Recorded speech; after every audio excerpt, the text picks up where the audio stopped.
I was able to interpolate new data from existing data. And second, through persistence and by asking help from my teammates. The key takeaway basically for me is to always get others involved and to focus on the goal. The lack of data cannot be the reason for not working on a policy. These are very simple thoughts, but very important in policy making. So I have promised to continue working on this endeavor with my host ministry. So we have agreed to present my outputs to other involved agencies such as the Department of Trade and Industry and the Department of Energy. We will also be developing a database for sharing best practices and success stories on promoting energy efficiency in MSMEs. And we will also be working on a research funding proposal about energy management with DOST. So the fellowship gave us the opportunity to learn from the best people. So at times, we laughed, we had fun, but we got serious when needed.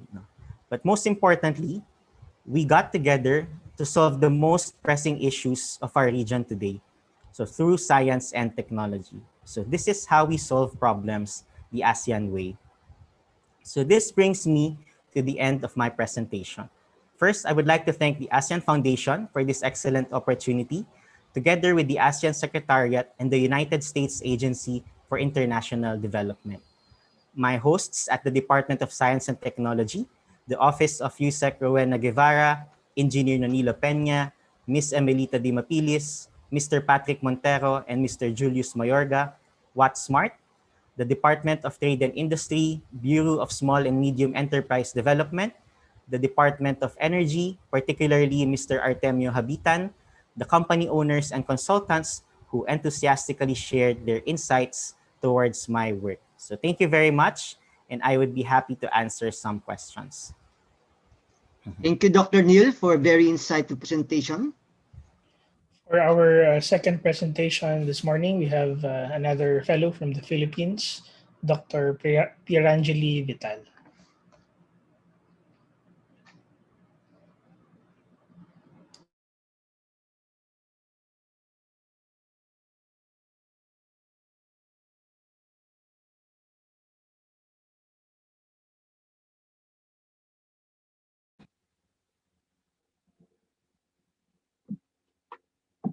Good morning, everyone. I am Angeli Vitale, Asean S&T Fellow for 2019-2020 from the Philippines.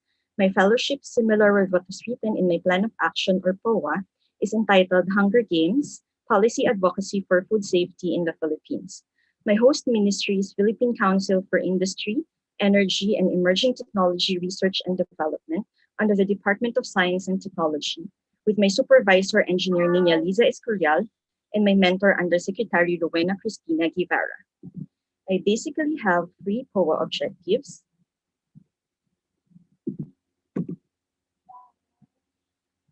And these 3 objectives, which I will discuss alongside my outputs. All objectives have been successfully achieved throughout the fellowship.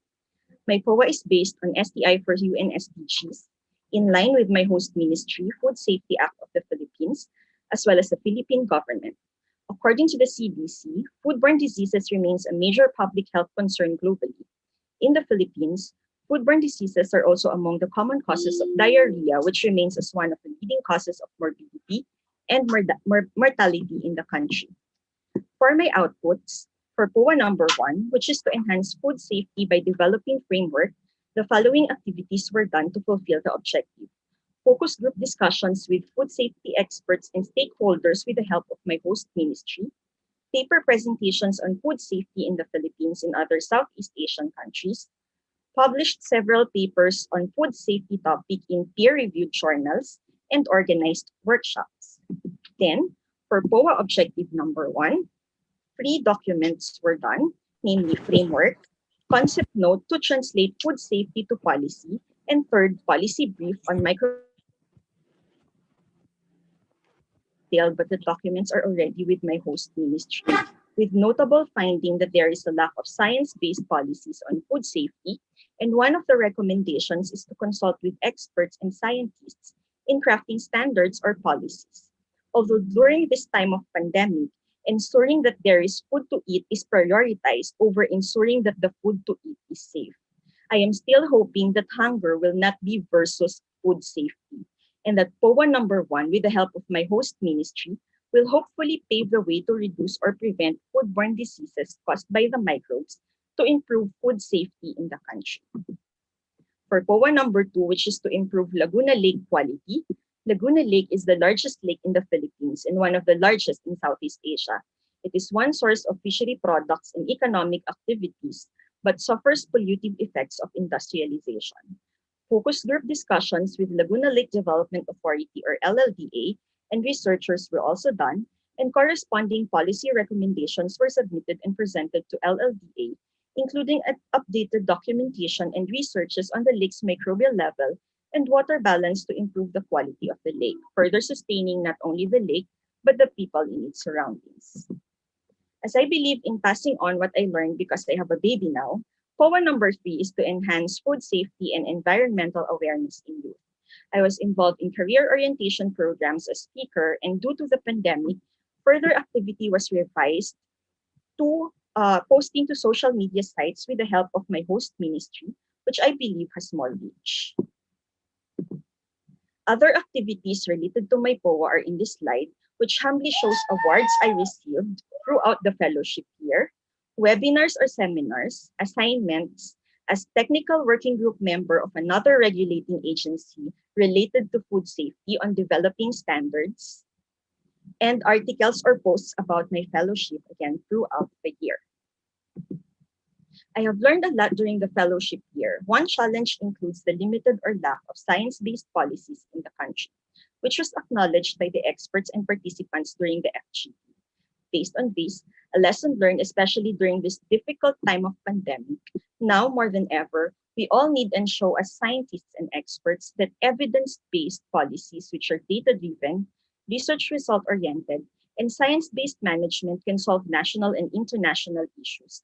And this fellowship allows us to propose science-based policies. As seen in this slide, my recommendation is that research results of scientists must be coordinated with government and stakeholders to develop standards and evidence-based policies. This was duly noted and accepted by my host ministry during the final presentation, and all stakeholders unanimously agreed with the recommendations, suggested to share this with other regulating agencies, and signified intention for continuous collaboration as a way forward. For my testimony for this fellowship, since my experience is mostly in research, there were several activities organized by the Asean Foundation to prepare and train us for the fellowship as seen in this slide.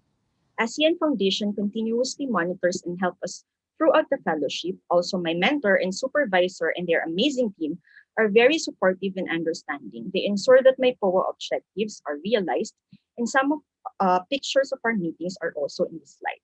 Due to the ASEAN S&T Fellowship, I have a wider grasp of research which should be translated to policies. For the benefit of the community, I have expanded networks and am introduced to work that is beyond borders of the laboratory. For my acknowledgement, I would like to thank the ASEAN Foundation, USAID, my host ministry, DOSTP shared with my supervisor and mentor, my research laboratory, Biological Research and Services Laboratory, in my home institute, Natural Sciences Research Institute in University of the Philippines, Diliman, co-ASEAN S&T fellows, experts, and stakeholders for the opportunity to be a part of this fellowship. I will forever be grateful. Finally, it happened during this fellowship. Just please allow me to dedicate this fellowship to my mother, whom our family lost to metastatic cancer a few weeks ago. Thank you very much. Back to you, Sir Joey and Sir Mike. Thank you, Dr. Pai, for that clear and concise yet comprehensive presentation of your fellowship year, and our condolences to your family. Mike?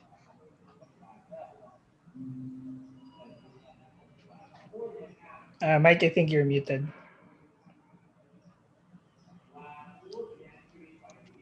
Thank you, Joey. So for our third presentation, let us hear from Dr. Parinya Chamnang of Thailand. Dr. Parinya, you may share your screen. Yep. Thank you, Mike, and good morning, everybody. Over the next 5 minutes or so, I'm going to present to you my work on policy and implementation of cardiovascular risk assessment and prevention in Thailand, which is part of my fellowship at the Non-Communicable Disease Division, Ministry of Public Health, Thailand. As the #1 cause of death worldwide, heart disease kills almost 18 million people every year. And believe it or not, more than 75% of these occur in low and middle income countries like us. The good news is the disease is preventable. One of the most effective approaches to prevention of heart disease is to identify those at high risk, which means those who are very likely to develop heart disease in the next 5 or 10 years, and then give them intervention to prevent them from having heart disease. Based on the evidence we have so far on this high-risk approach, more than 250,000 new cases of heart disease could have been prevented in ASEAN country alone if this cardiovascular risk assessment and prevention was fully implemented. This high-risk approach has been part of Thailand's national policy on disease prevention since 2016. However, it remains unclear if this policy has effectively been implemented in real practice. Further, little is known about whether this approach has been included in policy priority in ASEAN countries and to what extent this policy has been implemented in this nation. So the objective of these one-year fellowships was to prepare updated evidence on policy and implementation of heart disease risk assessment and prevention in Thailand and, if possible, in Asian countries. So to be specific, this was to look at the policy priority, awareness, and implementation concerning heart disease risk assessment and prevention.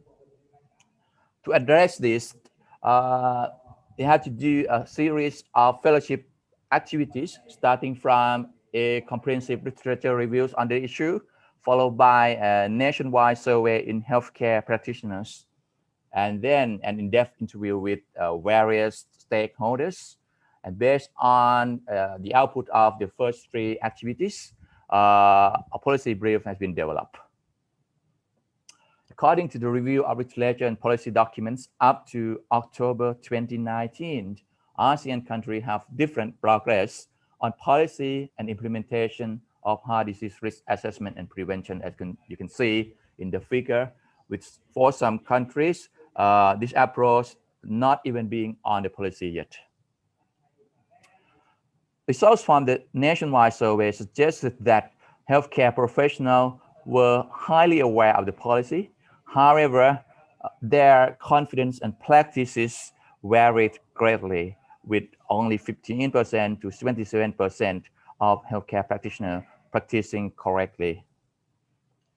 An in-depth interview of all levels of stakeholders suggested that a number of key challenges should be addressed, and these included policy communication, healthcare practitioners' workload and time constraints, availability and provision of risk assessment tool and decision support system, and continuous monitoring and evaluation. And based on the outputs just described, a policy brief on gap in cardiovascular risk assessment and prevention was next for Thailand was developed.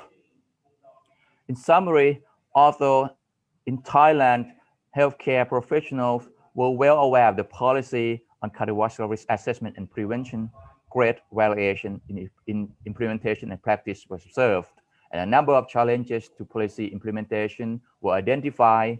In addition, ASEAN countries have different progress on the development and implementation of such the policy. Definitely, this is there's a gap for improvement there. So that maybe there's time for a call to a serious action to adopt this high-risk approach in all ASEAN member countries. Over the fellowship period, key challenges include workloads and time constraint, also competitive deadline to deliver fellowship output, and for sure, COVID-19 pandemic. I have learned so much. I have learned many things. I have learned the difference between scientists and policymakers. I have learned about policy evaluation. I have learned how to write policy brief and policy recommendation. The way forward, I hope to publish fellowship outputs in academic policy related journals.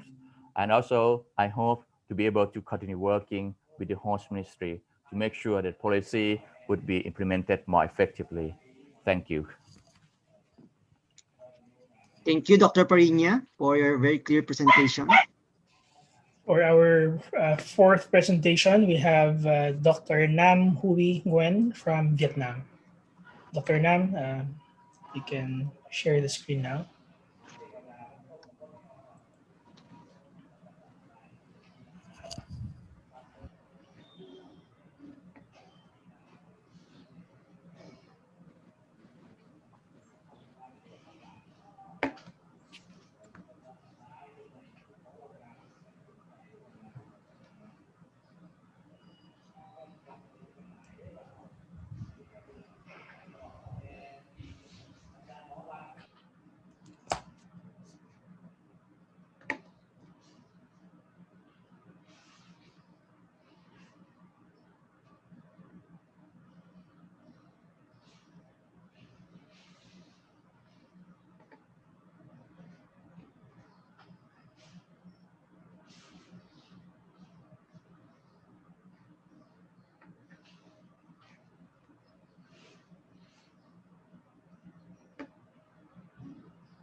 Okay, how about we skip Mike to the...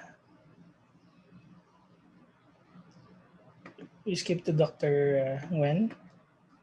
Okay, for the next presentation, I think you can hear from Dr. Nguyen Van Huy from Vietnam. Okay.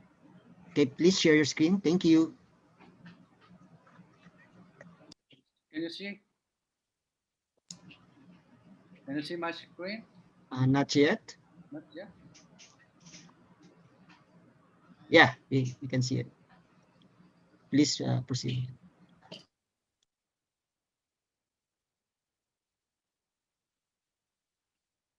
Okay. Good morning, distinguished and participants. My name is Nguyen Van Huy. I'm working at the University of Agriculture and Forestry, the University Vietnam, and my project's title is the policy recommendations for coastal aquaculture development in Vietnam. And my presentation in the fourth section, introduction for explanation some reasons the topic was selected. And second, the methodology to giving method to collect data and analysis. The result, provide some project result from respondent and also policy recommendation and conclusion. First, introduction and objective. Dr. Nguyen, I think you cannot see the slides. Sorry? We cannot we see can- the presentation. Really? Sorry.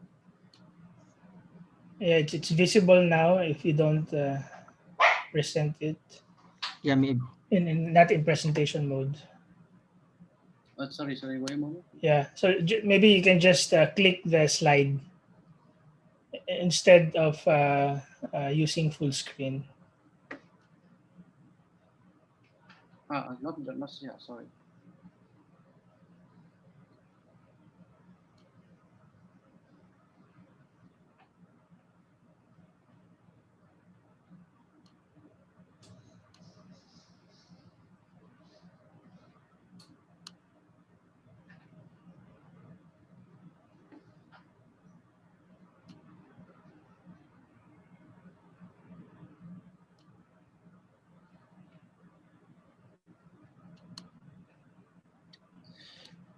Sorry.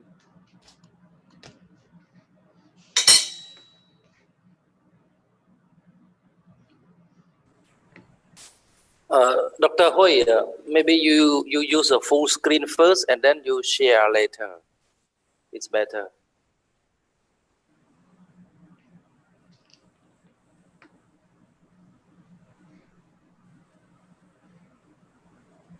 How about Dr. Nam? Dr. Nam, are you ready? Yes, I'm sorry, my computer got a problem, so maybe I can start presentation now. All right. Yeah, I think you can go ahead for now. So again, Dr. Nam Hui Nguyen from Vietnam. Dina, can you let me share my screen because I have just a few updates.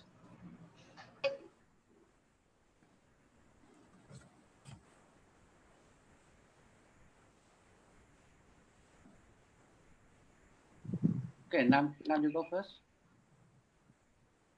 Thanks. Yeah. Ladies and gentlemen, so I would like to take this opportunity to introduce and present about my fellowships with the support, great support from the ASEAN Foundations and the USAID. For the fellowship, I've investigated of the possibilities of the large-scale deployments of clean energy in Vietnam, and with the possibilities of also showing a case study for Vietnam. And I would hope that in the future, other ASEAN country could see a good case from Vietnam. There is a study to investigate possibilities and conditions for a national renewable energy hubs that could facilitate a large-scale deployment of solar and wind in Vietnam. There is a research requested by the Vietnamese Prime Minister and Ninh Thuận regions, which a southern province of Vietnam. With the support from the ASEAN Foundations and also the other ongoing study prepared by the Vietnam Academy of Science and Technologies, we involved in a larger group to study on the international practices of large-scale grid connected renewable energy. I also leads on the analysis of renewable energy resources, spatial locations, policy frames, and grid infrastructures.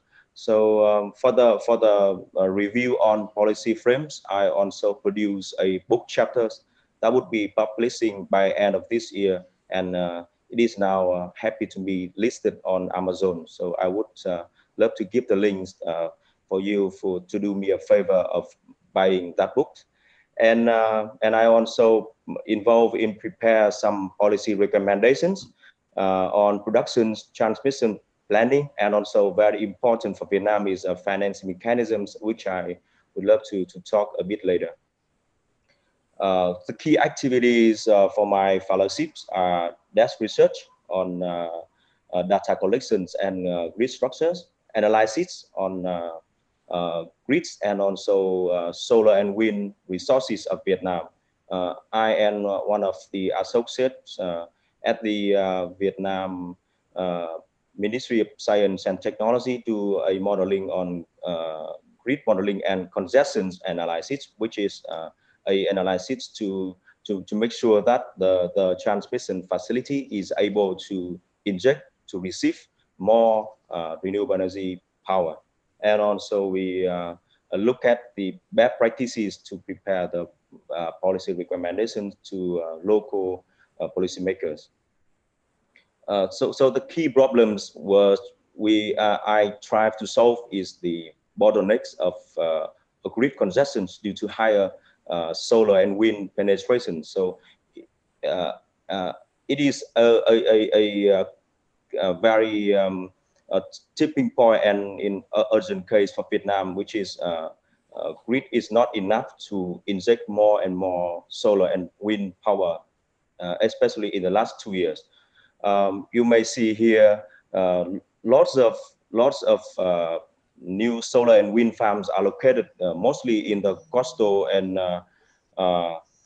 southern parts of Vietnam, and the grid infrastructure here is not able to receive those lots of solar and new wind farm, which is now coming to 6,000 megawatts. It's simply like equal to five big thermal power plants. It's a pretty huge. For the result, I've prepared a policy paper which is requested and submitted to Vietnam National Assembly on energy private investment. There is also there is confirmation of reception of this from the National Assembly. Also, I and my associate provide another policy paper to Communist Party of Vietnam, which is a highly political bodies in Vietnam, which is play key role to produce a national energy strategy in early 2020. I and associate proposed three options. Vietnamese government to adopt the renewable energy hubs to deploy more solar and wind power, and those deployment would need massive investment, and also there is the needs of refund terms and conditions to impact to mobilize more investment from private sectors. Here is some highlight from my fellowship to meet with EVN, the largest utility in Vietnam, and also a book chapter being published in and listed on Amazon. There are three challenges from my fellowship. That is COVID-19 and the travel restrictions, policy working environments, and data availability. I've learned a lot, but I think the engagement to the environments of ministry and to be proactive and learn how to make your research study to be policy friendly language, that be very important for a fellows. For the future activity, I would love to propose furthermore proposal to Ministry of Science and Technology, and also playing a role to be an energy advisor to Ministry and to sustain the fellowship by strengthening and further the partnership of not only myself but also my institution to the Ministry. I would love to thank to ASEAN Foundation, to USAID, to the supervisor, mentors, and all the fellows who helped me a lot and helped me to gain more not only knowledge but also skills to successfully complete the fellowship. Thank you. Thank you, Dr. Nam. Mike. Okay, so for our final presentation this morning, let's hear again from Dr. Nguyen Van Huy from Vietnam. Dr. Nguyen, please share your screen.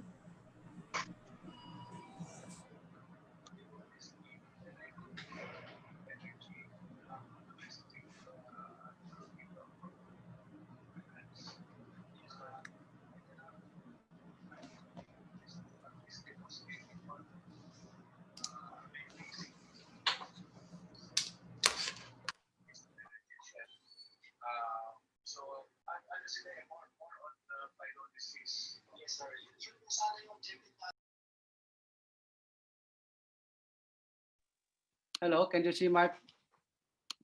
Yes, we can see your screen, Yeah, Dr. Nguyen. Yes, you may start. Yeah. Okay, good.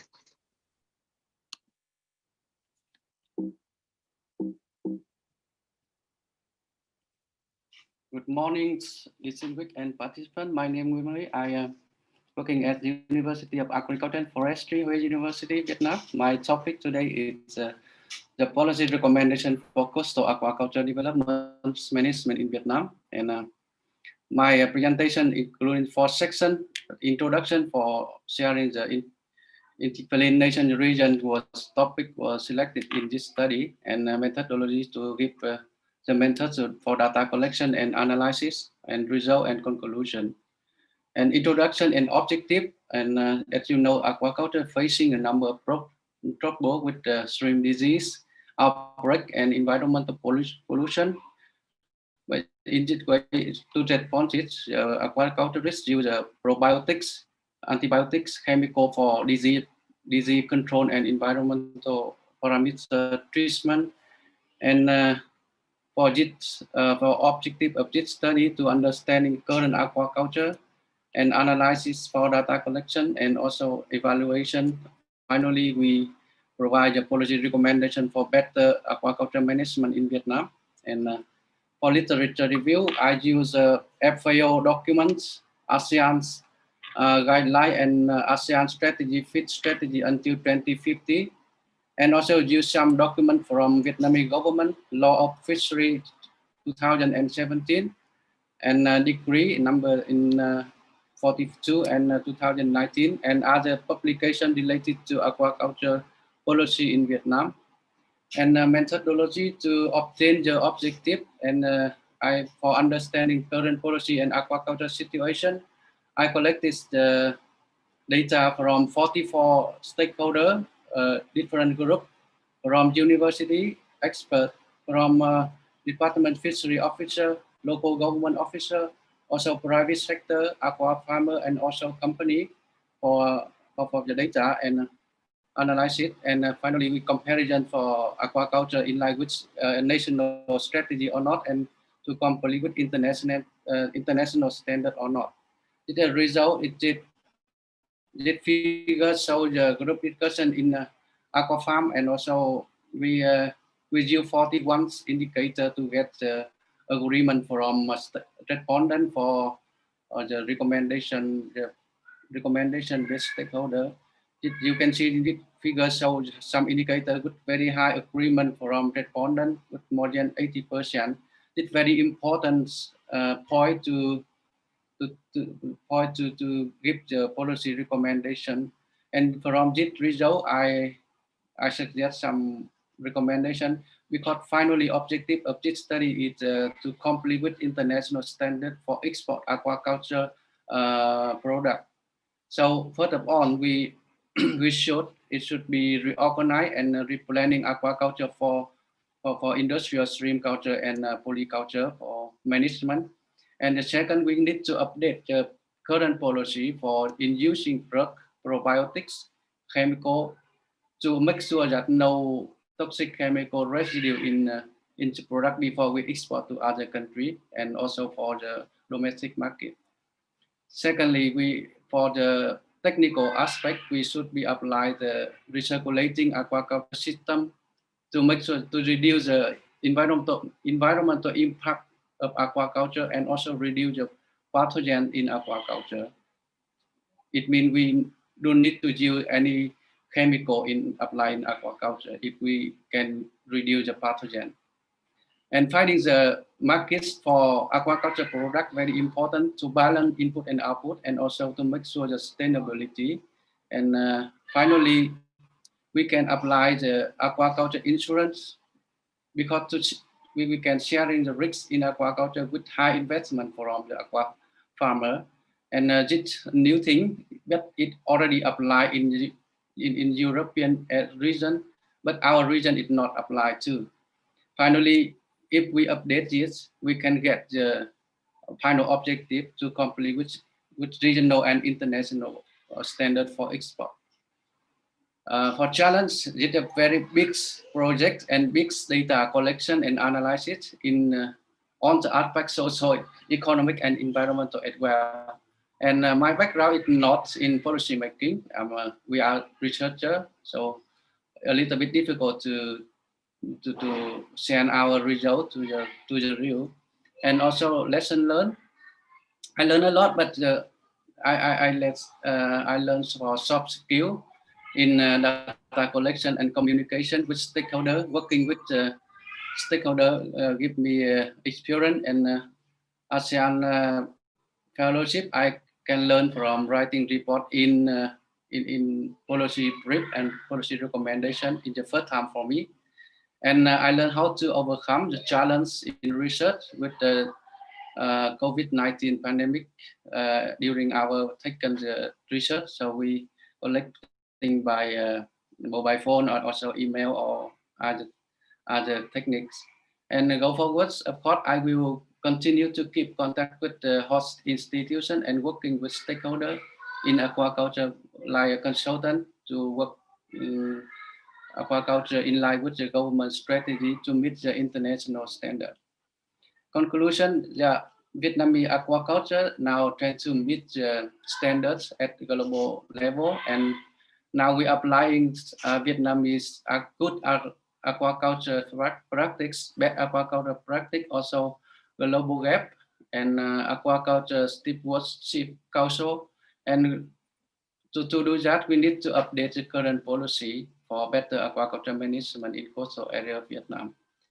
For thanks to complete these projects, I would like to thank ASEAN Foundation for funding this project through the US government, and supervisor, mentor, and other fellow for their comment in POA, quarter report, and final report.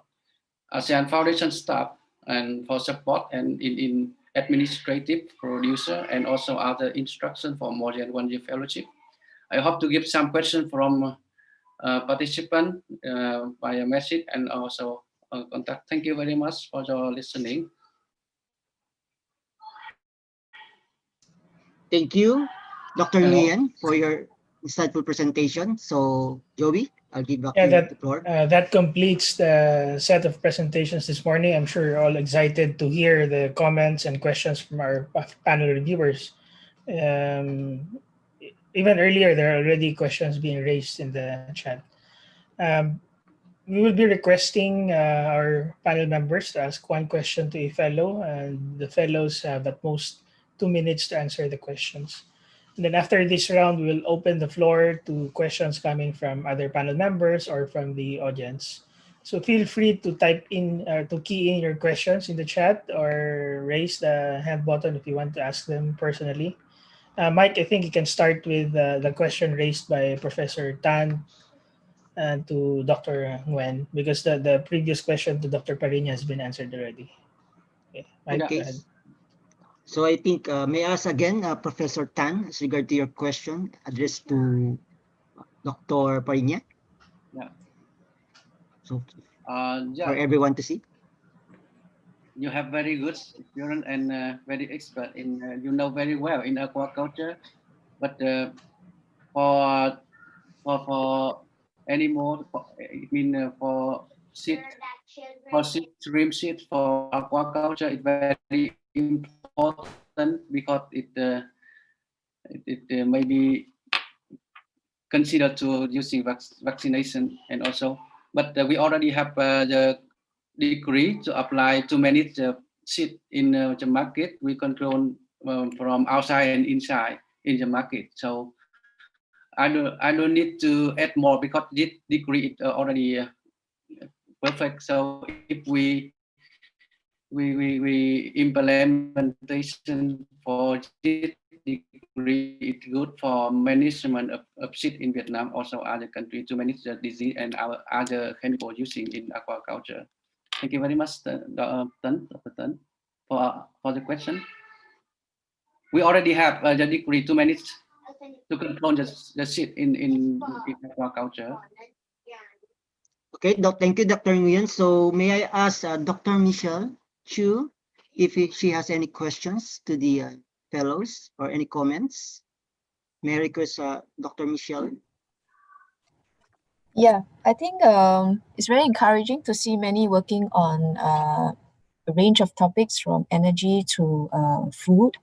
I think one theme that came across quite clearly was the difficulty in also getting the data, but also communicating the findings actually across to the ministries, which I think a lot of fellows actually showed the capability to do so after some of the trial and error. So I think it's very encouraging, right? So I encourage everyone to continue with their endeavor, and we'll definitely like to connect with you and also work with to bring in the other players within the ASEAN community to work with you and to bring your work actually to greater heights. Right. Thank you. Thank you, Dr. Michelle. Can I ask Mr. Diman for any question or comments that you have addressed to the fellows? Thank you. Thank you, Dr. Mike. Good morning, everybody. And, this year, Vietnam is the current ASEAN chair. So I would like to ask the fellows from Vietnam, actually, because ASEAN Summit will be conducted next month, and that's the highest forum for ASEAN for the policy direction. So for fellows from Vietnam, Dr. Nam and Dr. Van Hue, if the Office of Prime Minister, for instance, next week invite you to come to meet the Prime Minister of Vietnam, what recommendation that you will propose on the one that the Prime Minister can bring to the next ASEAN Summit in next month based on your project research? Thank you.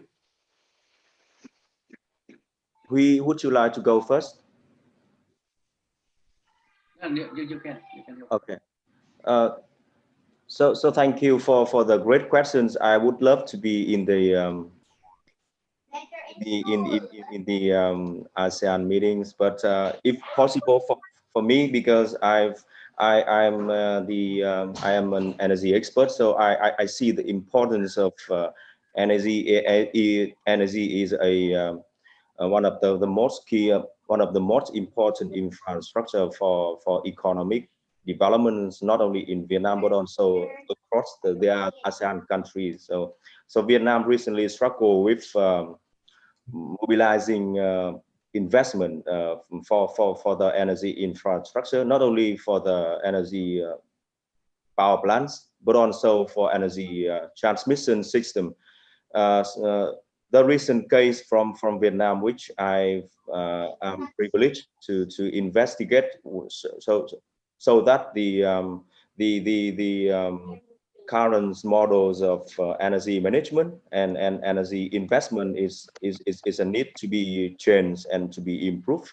And I've learned that Vietnamese government is now trying to push more and more market-based mechanism to make this happen. So my recommendation in short is try to greening the power mix by mobilizing more clean energy, such as solar and wind power, and also for such innovative and advanced energy solutions, we need also the infrastructures of energy system to be able to catch up with the clean energy deployments across the ASEAN countries. So I do believe that the ASEAN economies can be powered by cleaner and more accessible energy resources. Thank you. Thank you, Dr. Nam. How about Dr. Nguyen? You would like to add something? Yeah, for me, yeah, you know, aquaculture is playing ASEAN country also, like Myanmar, Thailand, and also Indonesia. So for me to make sure that sustainable in aquaculture, I think we have to learn some model or regional model, and then we link together to make sure that the aquaculture product is good, and also for aquatic animal resources protection. And we can learn some model from Europe unions. They have a very good model. We can learn from them, and we can say that no disease in aquaculture because it outbreak in our region as well. So we can make a regional linking. It's very important for this. Thank you. Thank you, Dr. Nguyen.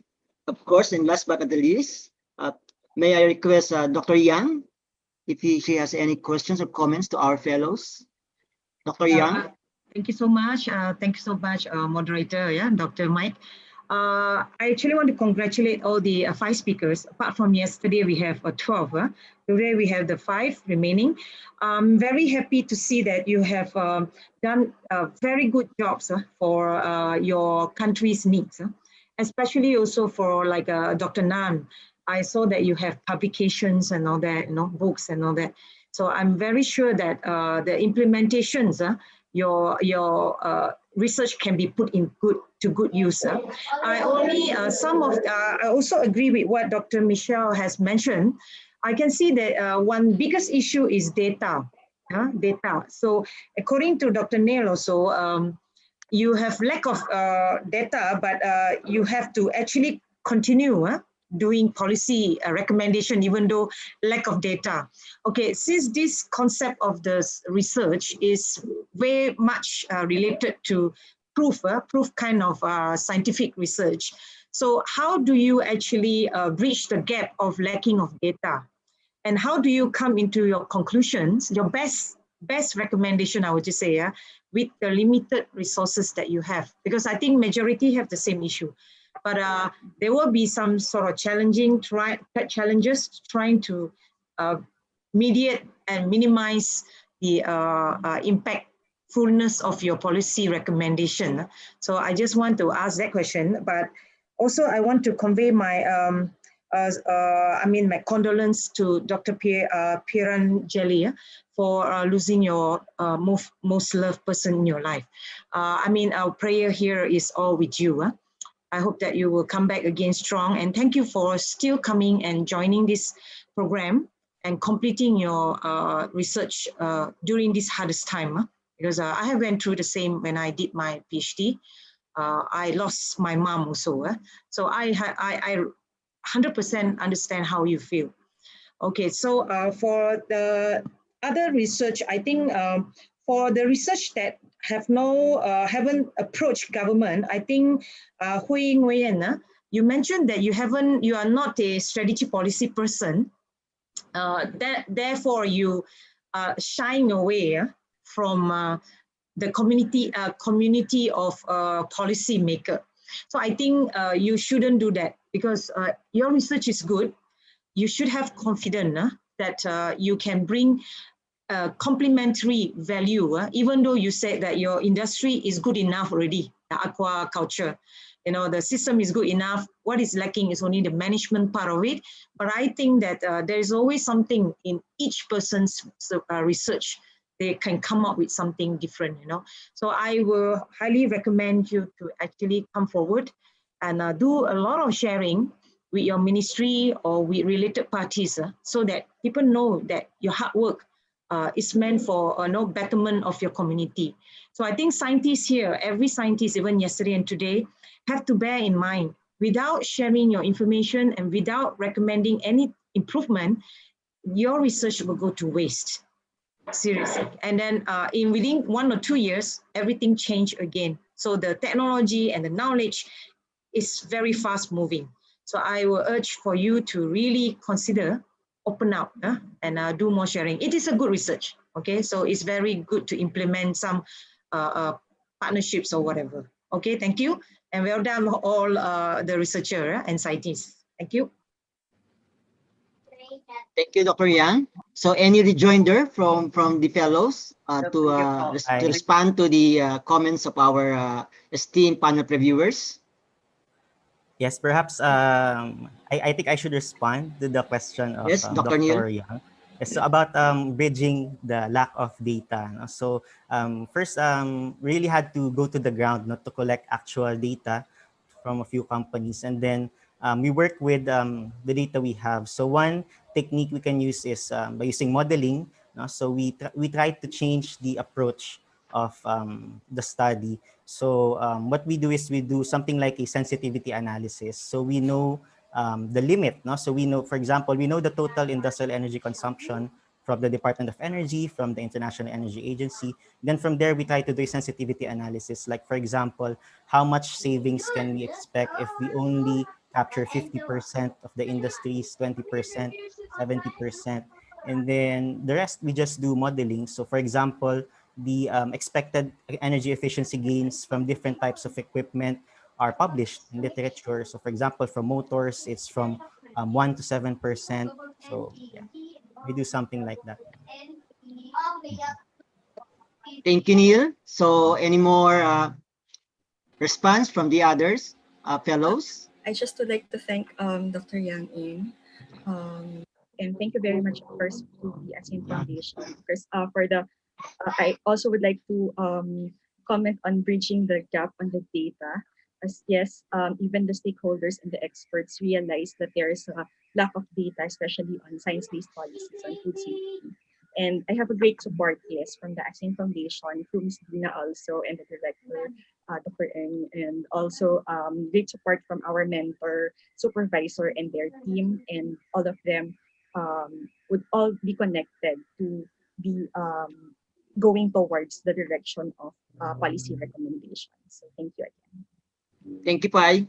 So I think we can now open the floor to questions from the audience and also from anyone who is watching in YouTube.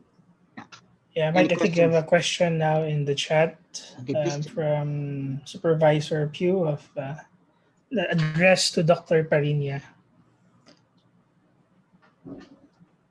So can you state the questions for the sake of everyone who's watching YouTube as well? Thanks, Dr. Parinya, for your informative presentation. Heart disease is highly fatal, and 3/4 of the deaths in low and middle income countries are due to CVD or cardiovascular diseases. 6 ASEAN countries jointly agree for 4 main disease prevention. I think your research output will support to this ASEAN project to address this regional issue. So we can ask Dr. Parinya to address that.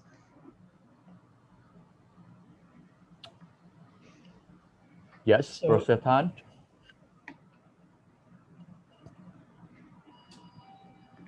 Thank you for the question, Professor Tan. That's a great question because I think from my fellowship work, it's quite clear that although ASEAN member countries, some ASEAN member countries agree that CVD risk assessment and prevention should be on the policy, but the implementation and practice in real life remain something that we need to discuss. We need to put the effort into because there's a gap for improvement in practice. Yeah, no, thank you, Dr. Parinya. I will personally raise a follow-up question based on your research on your assessment on the different levels of activities in terms of preventing NCDs in ASEAN countries. Has this become more prevalent or with the effect of COVID-19? I'm sure there's a strong trend between the rate of NCDs and the mortality caused by COVID-19, right?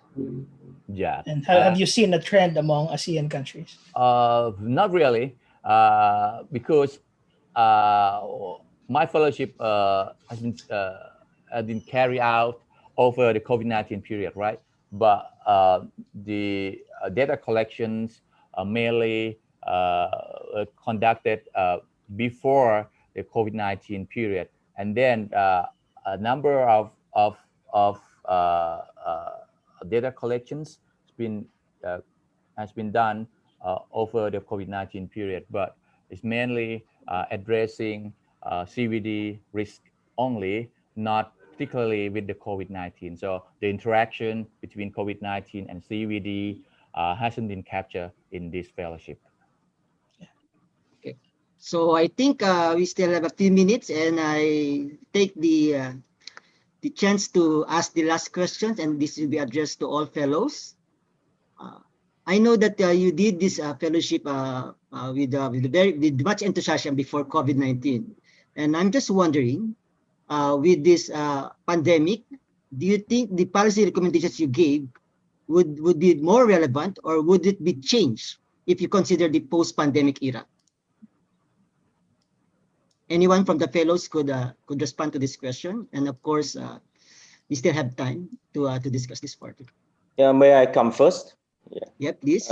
Yeah, that is from Vietnam. We are a bit more fortunate than the other colleges and the other ASEAN citizens in other countries, because we we are not quite significantly affected by the COVID-19. So for the first wave of COVID-19 in the March, and the second one in the July was dramatically and very quick under control of Vietnam. But we see the long-term adverse impacts of COVID-19 to not only political, economic, but also for the vulnerable groups of people in Vietnam. So so for energy sectors, it would be a strength for me to see that during the COVID-19, the clean energy deployments even going faster than before. But I see that the activity like a fellowship for the future would be planning in the way that we should have a COVID plan. So for example, the field trip for me was not able to carry out. So I need to do some quick training for the partners in Ninh Thuận region, because at the time travel was restricted, and then so that some local people can provide data for me, and also for some conferences was not able to happen. So building capacity for some of the partners also, I think is one of the tactics. I would not say strategy, but that would be a tactic to be take into account for future activities after COVID. Thanks. Thanks, Nam. Hello, this is Neil from the Yes. Philippines.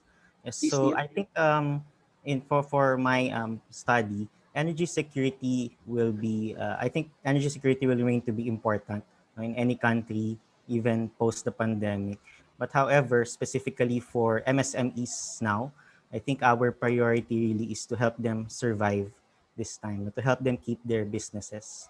So I think again it will still be relevant, but there will be a change in priority, definitely, especially for small companies. Thank you, Neil. Any more additional insights or response from the other fellows? Dr. Mike, this is Ty. Yes, please. I think it is a very difficult question. We can only answer that after or post-pandemic era. But as I have mentioned earlier, during this pandemic, it is now more than ever that we need science-based policies. And hopefully that my topic, food safety, will not be versus hunger. So it should be zero hunger and food safety. Thank you. Thank you, Dr. Pai. Any more additional insights from the fellows before we close this session? Are there any questions in the chat box as well?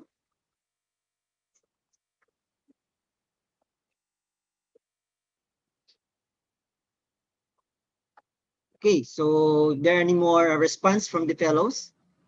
Joey? Yeah, I think that ends our session for this particular segment of our program this morning, the presentation of the results of the 5 ASEAN SMT fellows. Thank you again, everyone, and we'll turn over the floor now to our MC. Thank you, everyone. Yeah, thank you, fellows. Okay, thank you, Dr. Joy and Professor Mike. Let's give a round of applause to our moderators and the 5 speakers. We would like to thank all the 17 fellows and moderators for sharing their experience during the one-year journey and this challenging time with the ASEAN SNT Fellowship Program.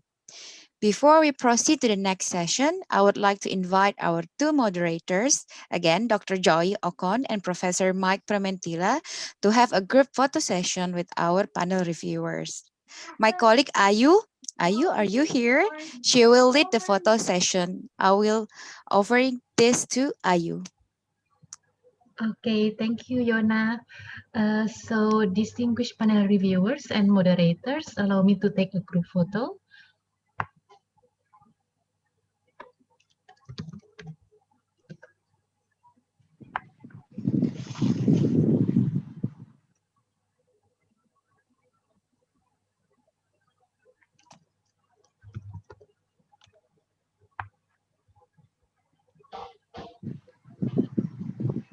Okay, we almost have everyone here.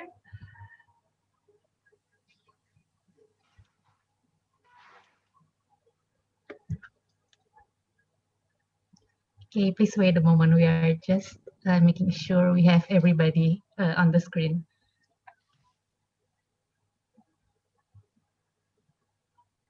Okay, perfect. So on the count of three, I will take the screenshot. So 3, 2, 1, smile. Okay, one more time. 3, 2, 1, smile. Okay, perfect. Thank you so much. Back to you, Yona. Thank you so much, Ayu, for your assistance. Okay, now I would like to welcome our next speaker, Dr. Miotida, to share her stories on behalf of our 17 fellows. Dr. Miotida is a 2019-20 ASEAN SNT Fellow from Myanmar, and she worked with the Ministry of Education of Myanmar under the fellowship program. Dr. Tida, you have the floor. Good morning, ladies and gentlemen, distinguished guests, our mentors, supervisor, and fellows, and alumni. I'm Yotira from Myanmar. I'm very honored to represent our ASEAN SNT Fellow 2019-2020 to say a few words of thank you. Our State Councillor, Dawn San Suu Kyi, once mentioned in her speech that her Oxford memories helped her to face the challenges during her house arrest. This is so true. The memories help us to face the challenges that we encounter in life. My memory in Singapore as a student, as a research scientist, stay helping me to cope with the challenges so far I encounter in my life.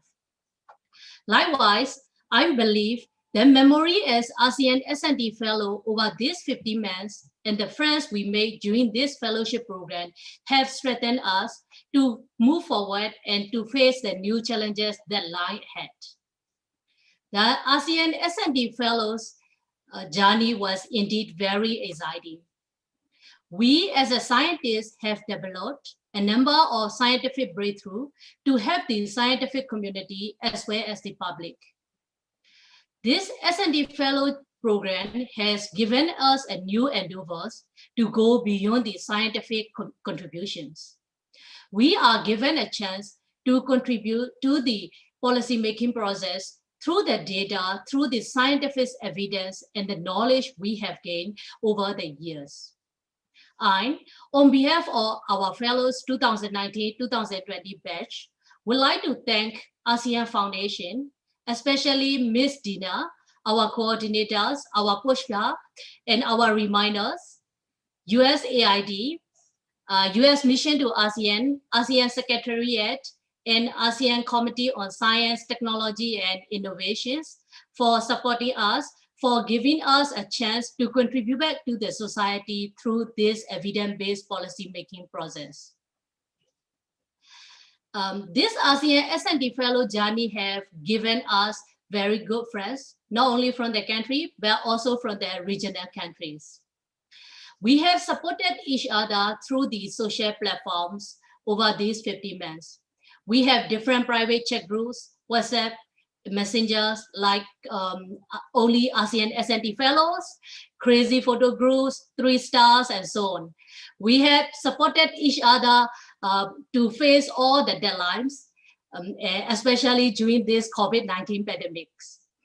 And I believe this friendship, we will keep this friendship, we will continue our collaboration, we will make sure that we continue working and move forward. We will make this ASEAN science, technology, innovation collaboration process more inclusive and make ASEAN a true organization that truly benefit to each and every member countries.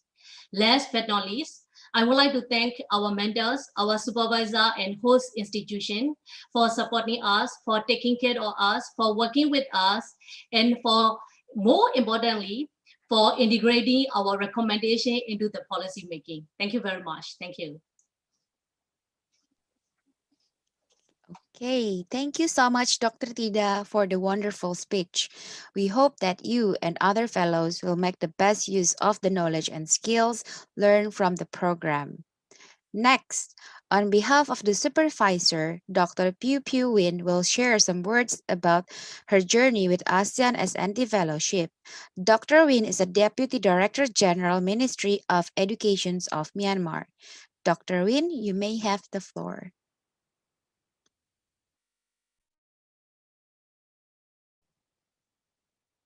Thank you, Yona. Good afternoon, ladies and gentlemen. I'm honored to talk as a representative for ASEAN S&T Fellow Supervisors 2019-2020.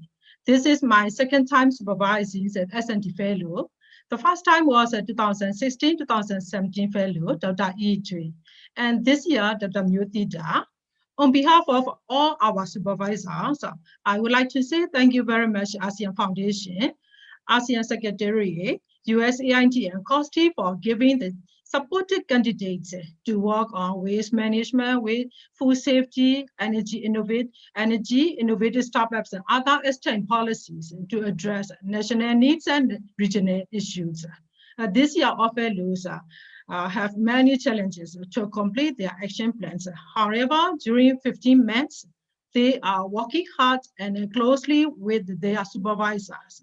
So our supervisors are very satisfied with the fellows' work and good policy recommendations. Actually, our supervisors are the first line managers of the fellows and provide the guidance and support to progress towards implementing their action plans. We are like a bridge between the fellow and host institutions. And my fellow also has done a great job assessing the challenges faced by the industries and the gap between the industry and the universities. Under my supervision and support from Mentor, she will present her research finding to Yangon University Centenary Research Conference and made 3 policy recommendations and develop a technology transfer guideline for promoting innovation and increasing impact of research in universities and government research institutes. The host institution as well as the relevant stakeholders are very happy with her output, and it will have been adapted as one of the components in our National Education Strategy Plan, NESP, for 2021-2030. We would like to say this program is mutually beneficial for host institutions as well as fellows. So we are very happy to supervise the S&T fellow because they are very talented young people and new generation for ASEAN young leaders for the future SDI sustainable development. Here, I would like to give applause and congratulations to all our supervisors, mentors, and fellows for their successful completion in 2019-2020 fellowship program. Thank you very much all. Thank you so much, Dr. Win. Indeed, there are many unforgettable experiences working with our fellows. We hope that you and other supervisors will continue to keep in touch with the fellows. To continue with the session, I would like to call upon Her Excellency Ambassador Patsaporn Sangkasuban, Permanent Representative of the Kingdom of Thailand to ASEAN and current Chair of ASEAN Foundation's Board of Trustees, to present us with the closing remarks. Please welcome Ambassador Patsaporn. The time is yours. Thank you very much, Madam Moderator.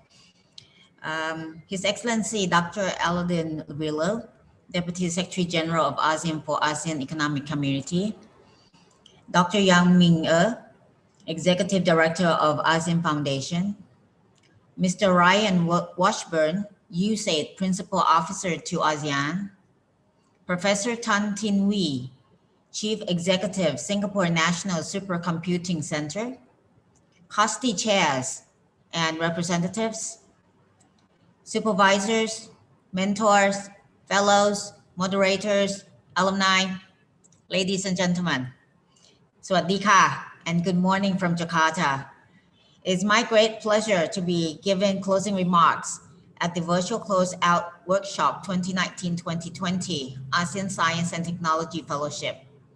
At the outset, I wish to thank ASEAN Foundation for the successful organization of this two-day workshop, when the achievements and experiences are consolidated in a number of impressive presentations. I have heard just a little bit today, this morning.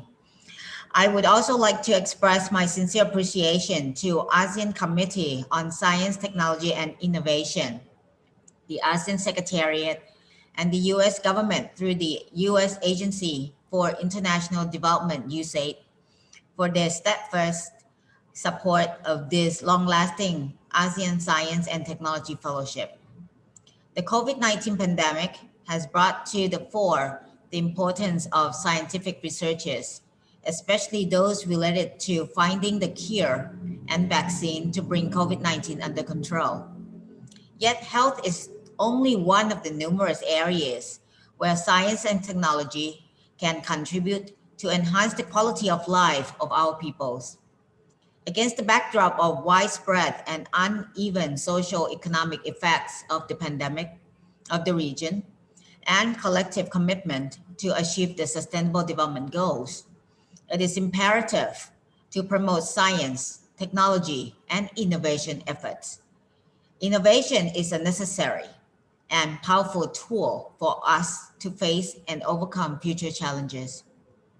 I wish to congratulate all 17 fellows for successfully completing the fellowship.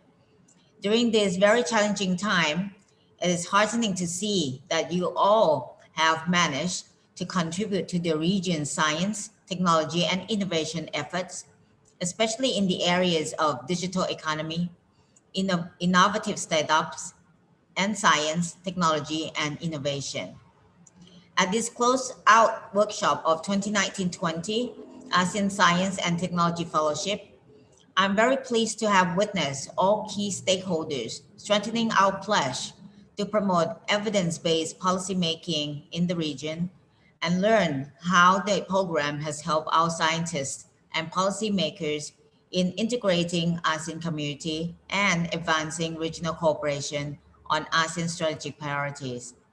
I hope you will take on board on the experiences and knowledge gained from this fellowship to continue your efforts to utilize technology and innovation for the betterment of the peoples in the region and in line with the ASEAN Community Vision 2025 and United Nations 2030 Agenda for Sustainable Development. Congratulations to all once again. Thank you and khop kun ka. Thank you so much, Your Excellency, for the wonderful speech. Next, we would like to invite Professor Tan Tin Wee, Chief Executive, National Supercomputing Center, to share his takeaways from our workshop. Please welcome Professor Tan Tin Wee. Thank you so much. Your Excellency, Ambassador Paspon Sangasubana, Permanent Representative of the Kingdom of Thailand to ASEAN, colleagues from the ASEAN Foundation, from USAID, US Mission, ASEAN Secretariat, and COSTI. On behalf of Professor Andy Hall, who is the COSTI Chairman of Singapore, let me thank, first of all, the organizers of this event. My heartiest congratulations on such an outstanding two-day session at this Closeout event of the ASEAN Science and Technology Fellowship Program.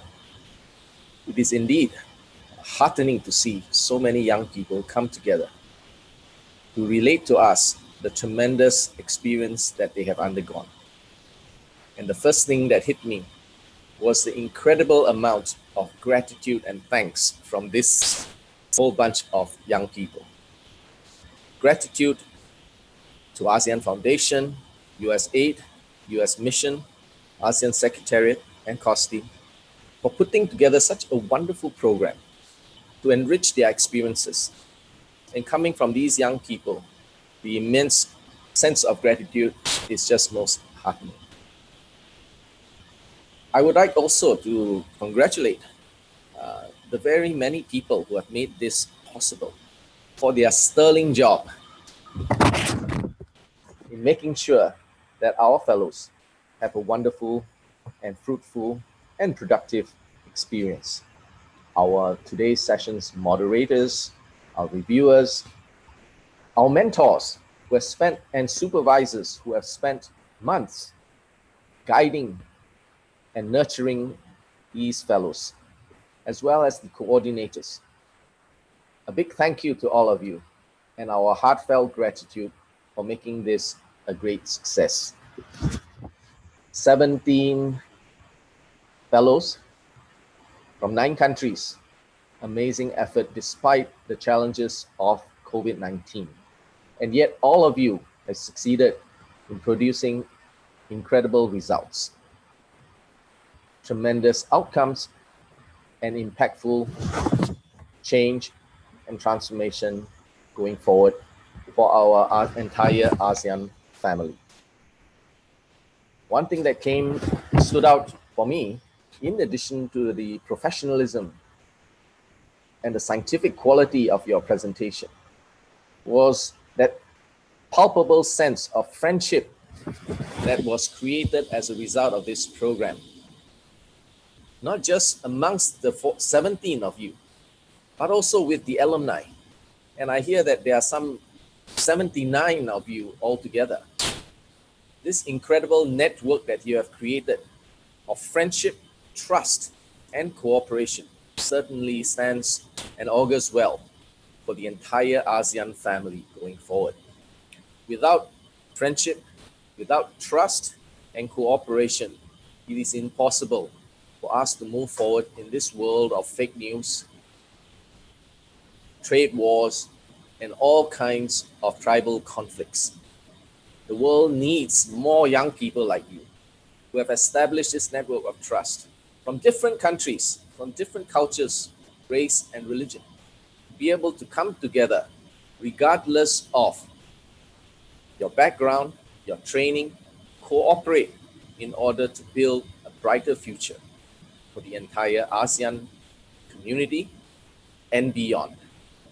And to be a shining example of how our future generations should come together and work together for the betterment of the entire human race. Whether it is overcoming something as challenging as the global pandemic that we are currently in, I'm therefore very heartened to know that the future is secure in the hands of this new generation of leadership who will make use of scientific data and evidence-based decision-making and policy-making in order to make the world a better place for everyone. Finally, I like to conclude by saying that from those whom much is given, much may be required.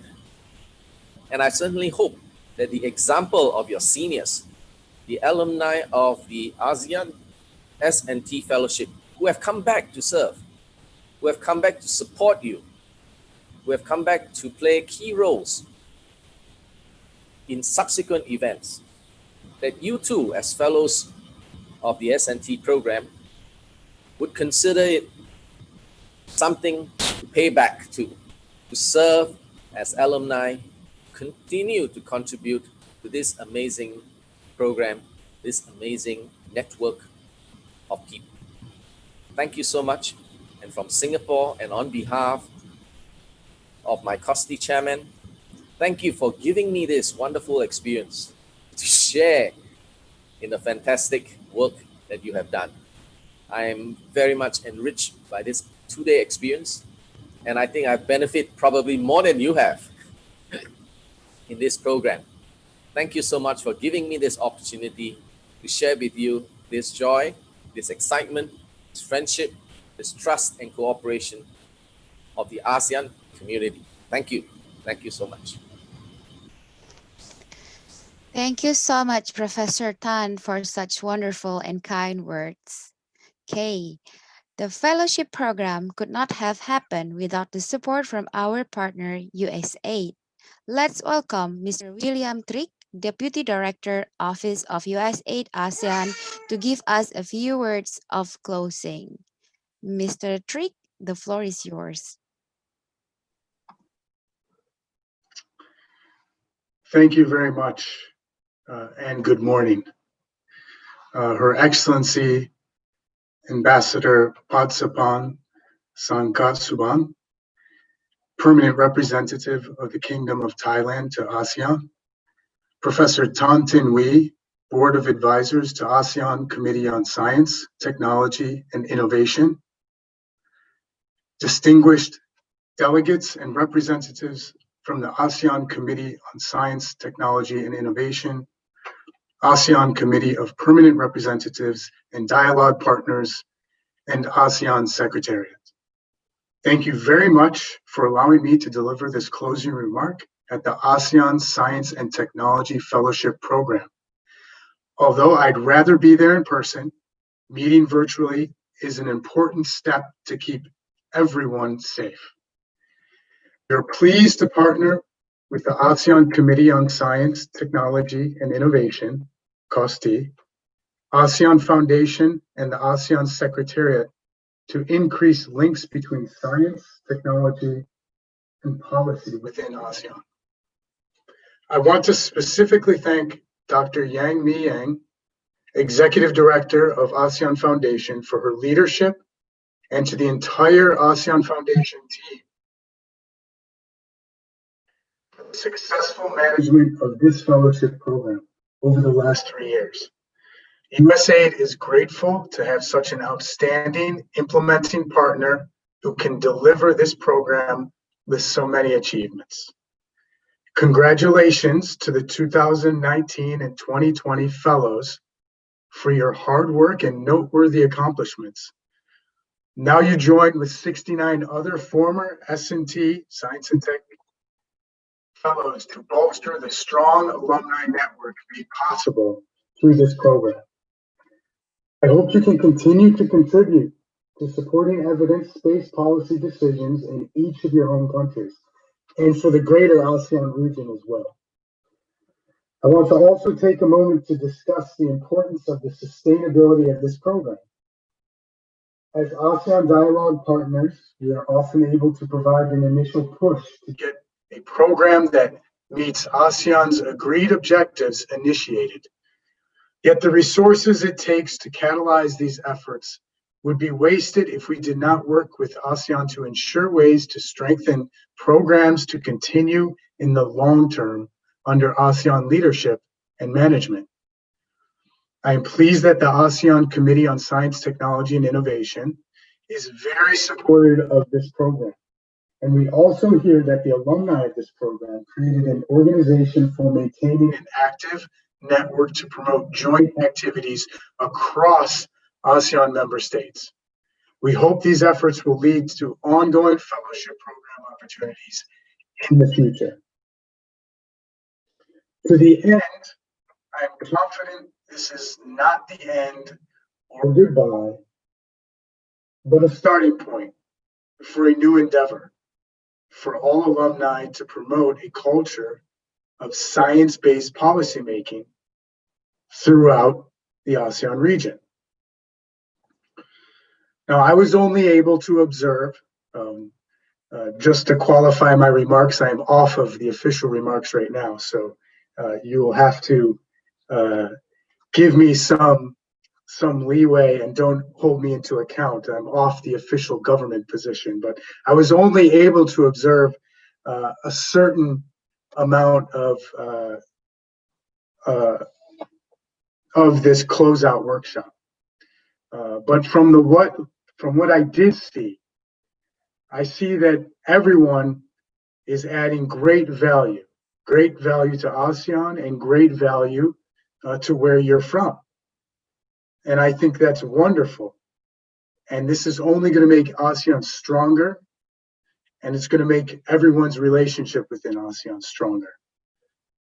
You noticed I did speak and talk a few times about evidence-based science and decision-making, and that's very important. But it starts with you, and you're the scientist, and you're doing the evidence-based thinking. And there is real value in that. So my parting words for everyone here, and you're doing much greater work than I can ever imagine that I will be doing. But don't focus so much on the success, but rather the value. So I leave you just with a small quote. I'm not a man that can memorize long quotes. So try not to become a person of success, but rather try to become a person of value. There was one scientist that said that. He was rather important. You might know him. It's Einstein. And he's famous for not just all the things he did in physics, but for having very succinct, exact, wonderful quotes that I can memorize just like that. So I thank you for your time, and I thank you for your efforts. And thank you.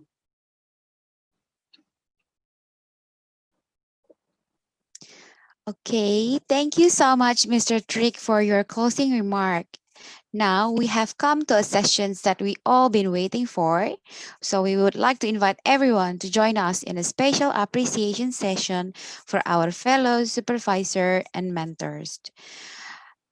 Her Excellency Ambassador Pasaport, Mr. William Trick, and the panel reviewers, please stay with your camera on. As for fellow supervisor and mentors, I will call you by each country, your name, and please make sure that your camera is on. Okay, to begin this, I will start with Brunei Darussalam with fellows Dr. Wida Susanti, Supervisor Mr. Sheikh Muhammad Razi bin Dato Paduka Sheikh Haji Adnan, and mentor Ms. Dayang Hairunisa bin Haji Omar Ali. Okay, may I have Dr. Wida Susanti and Mr. Sheikh Muhammad Razi? Okay.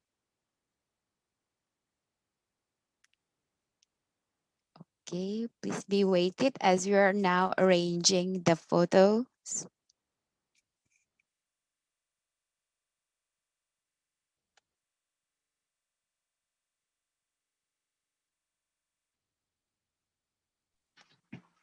I don't see Muhammad Razi.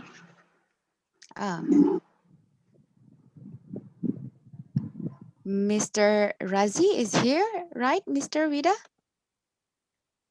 No? Okay, okay, okay. Okay, so Ayu, you may proceed with the photos. Okay, thank you, Yona. So, ladies and gentlemen, on the count of 3, 2, 1, smile. Okay, just one last round. 3, 2, 1, smile. Okay, thank you. Thank you so much. I still would like to invite Mr. William Trick, Ambassador of Platform, and other panel review to stay.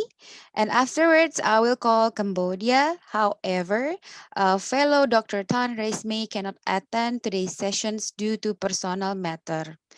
With that, I would like to call upon Dr. Srang Sarot and Dr. Tang Won Lee and Dr. Kwok Fidero. Colleague, may I have your assistance? Yes. Okay, Dr. Strangsart is here. Okay.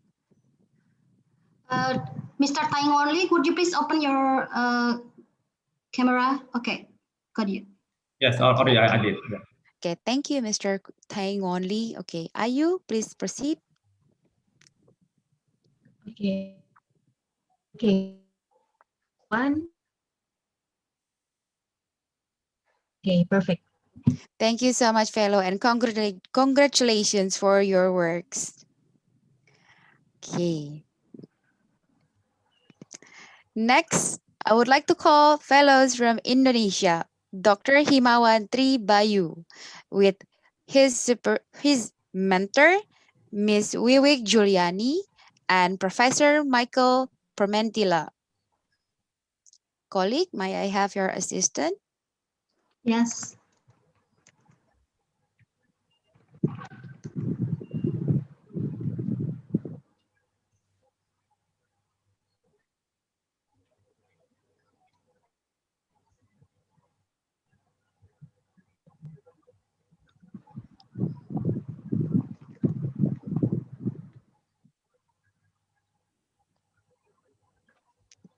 MC, we need to do twice because we have more than 9. So let's do with the first take, and then we will need to spotlight one, and then we invite Professor Nurul. Please do the first take. Okay, so for the 3, 2, 1, smile. Okay, one more time. There were just some like. Okay, please hold on. 1, smile. Okay, thank Okay, you. hold on. We will do one more. I will remove spotlight of Professor Promentila, and I will invite now mentor Professor Nurul. Yeah. Professor Nurul, would you please start your video open?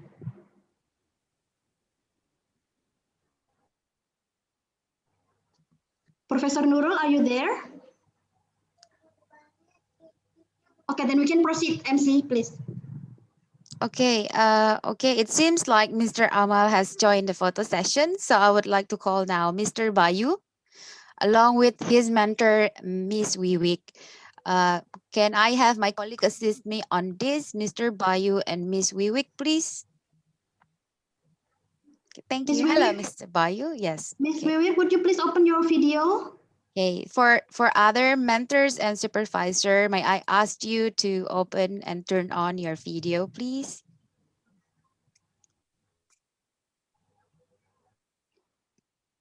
Okay. Thank you. Miss Wiwik, are you there? Would you please open your video, please? Okay, I will call Mike Promentil as the mentor. Is he one of the mentor? Yes, he is. Okay. I would like to invite again Professor Mike Promintila to join us. Thank you so much.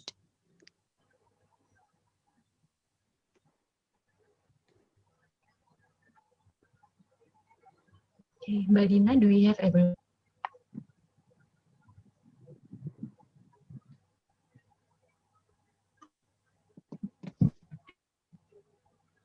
Okay. Are we done, Ayu? Ayu, you may give the cue, Ayu. Okay, sorry. 3, 2, 1. Okay, wonderful. Wonderful. Thank you so much. Okay. Next, we're going to move to Lao PDR with Dr. Kyo Poson Ponhalat. And I would like to also invite the representative for Mosti Lao, Mr. Bansa Chan Ming and Ms. Filai Safang Kyo Pilafang. Can I have Dr. Kyo and representative from Mosti Lao? Okay, thank you, colleague. One more, I believe. A second. I will put the spotlight for Most Lao now. Yeah. Yeah, thank you so much, Ayu. You may proceed. Please give the cue so we know when to pause, right? Okay. Ladies and gentlemen, 1, cheese. Okay, one more time. I'm lagging. 3, 2, 1, cheese. Okay, thank you. Thank you so much, Ayu.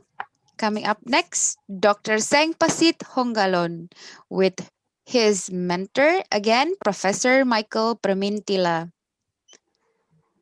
Can I have Dr. Seng Pasit and Professor Michael to be on the screen?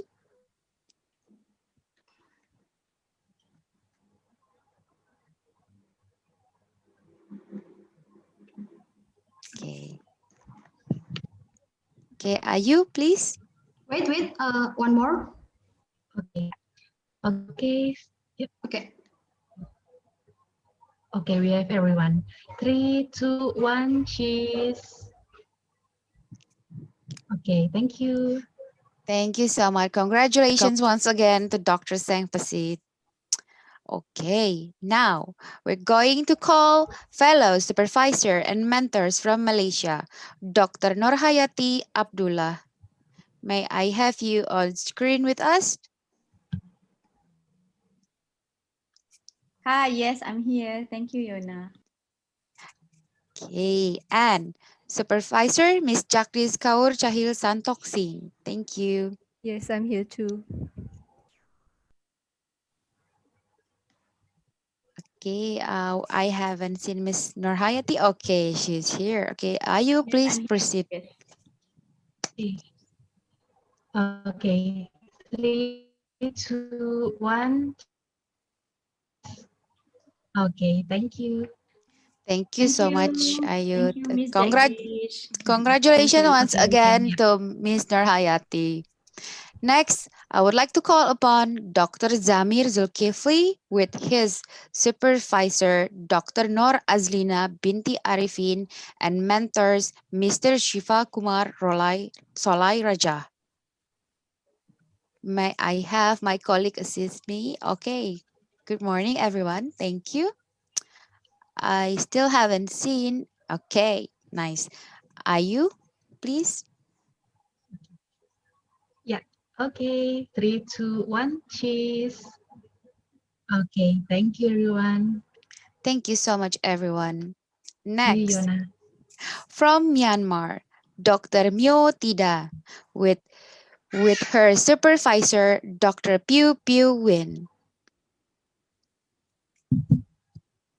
MC, would you please also address Dr. Aye Monwin from Kosti, Myanmar? Okay, I would like to also invite Dr. Mon Win from Kosti, Myanmar. Wait a second.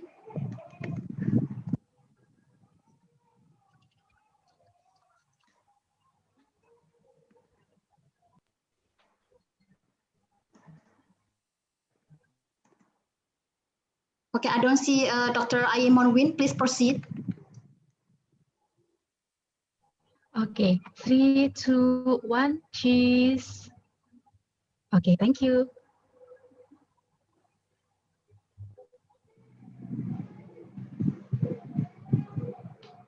Okay, Ayu, can we proceed?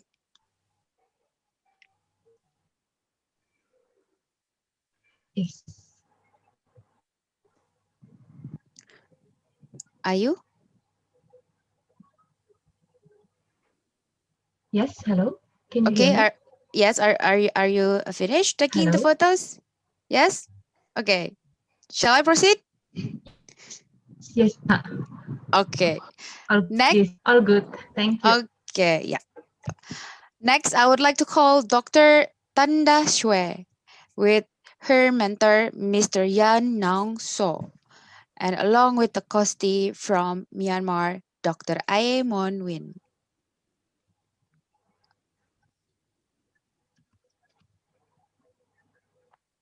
Yona, would you please invite the mentor, Professor Kai?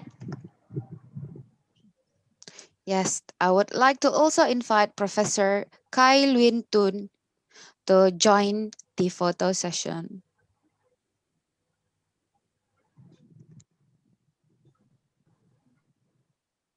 Second. Yeah. Okay, you can proceed because I don't see from Kosti. Okay. You please proceed and let me know when you've done, okay? Okay, my dear. 3, 2. Yeah. Okay. 3, 2, 1. Cheese. Okay. Thank you. Back to you, Yona. Thank you. Thank you so much. Next, I would like to call Dr. Zarzar Win. Hello. Yes, Dr. Zarzar Win, and afterwards, the supervisor, Dr. Tin to 9. Yeah, I believe that since the mentor is Dr. Aye Min, which is not here, I think we have complete set, right? Wait. Okay. I'm trying to put the spotlight. Dr. Ayamin, the Kosti chair from Myanmar. Okay, Oh, hello. already here. Okay, I think we're complete. Okay, are you? Okay, we're everyone. Okay, 3, 2. Okay, 3, 2, 1. Cheese. Okay, thank you. Thank you so much, Ayu. Okay, Panel reviewers, please stay put, okay? Next is Philippines. I would like to call upon Dr. Neil Stephen Lopez with his supervisor, Engineer Nonilo Peña, along with his mentor, Dr. Rowena Cristina Guevara. And also, I would like to call representative from Tosti, Philippines.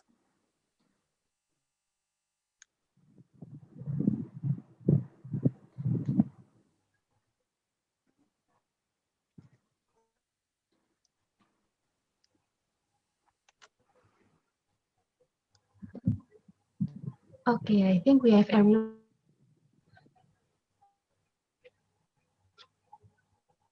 3, 2, 1, cheese. Okay, thank you. We can proceed, Anna. Okay, do we have, okay. Next is Dr. Angeli Vitale, along with the supervisor, Engineer Nina Liza Escorial, with the mentor, Dr. Rowena Cristina El Guevara.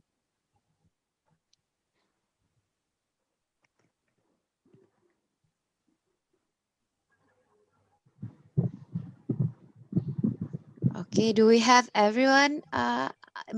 Dina? Yes, we can proceed now. Okay.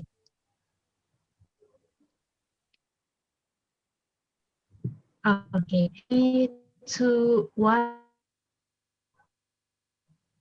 Okay, Thank you so much. Yes, thank you, Ayu, as well. Now we move to our fellow from Thailand, Dr. Parinya Chamnan. Can I have Dr. Parinya? Okay. I believe, Ayu, you can proceed.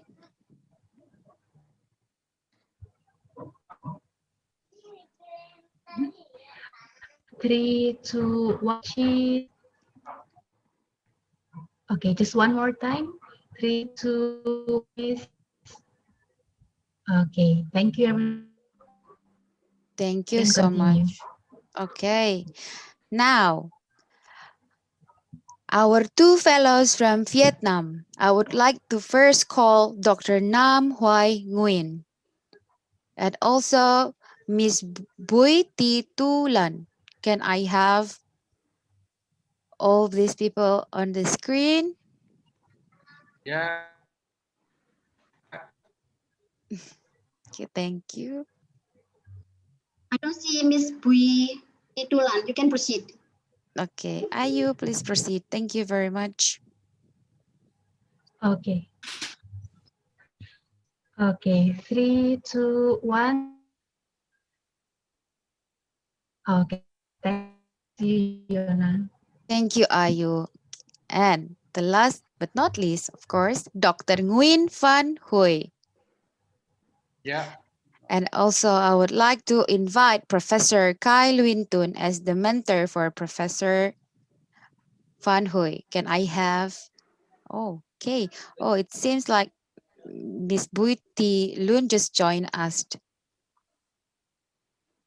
Dr. Kai, wait. Yeah, I'd like to invite Professor Kai Luin Tun and also Miss Bui Thi Tu Lan. Miss Bui is not here. She has joined. Okay. If you can search for her, please. Yes. Okay, okay. Miss Bui, would you please open your camera? I already Okay. opened it. Now, we would like to ask Miss Bui Thi Tu Lan to turn on her camera. Miss Bui? Okay, nothing, we can proceed. Okay. Okay. Please, Ayu, thank you so much. For now, yeah, 2, 1, cheese. Okay, I'm sorry. 3, cheese. Okay, thank you. MC, can we please, we miss Tan Resme from Cambodia. Would you please address her again with the mentor? The mentor is here. Is Miss Tan Resme is here? It's not here, but the mentor is here, so I can we can do. Okay. Okay. Might I have Dr. Tan Resme mentors, Dr. Hu Seng Hang, to join us for the photo session? Okay, thank you. Hello, Mr. Sang Hang. My colleague, Yeah. please proceed. Hi.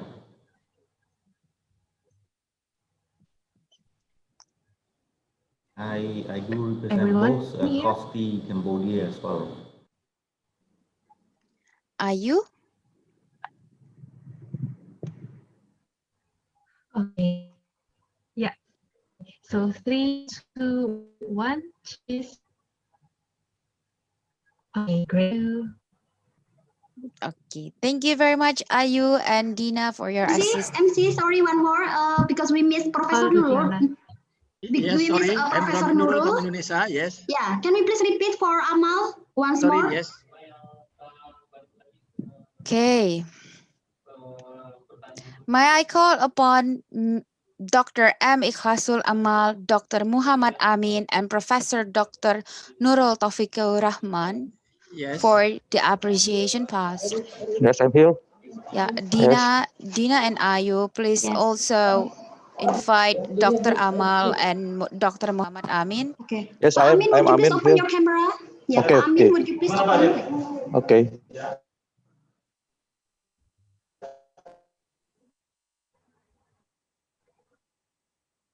Yeah. Sorry. Now we have everyone, right? Yes, Pak Amin, will you open your camera?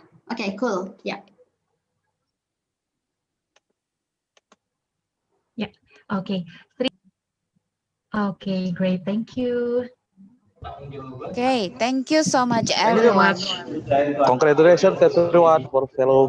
Thank you very much. Thank you. Congratulations. Thank you so much, everyone.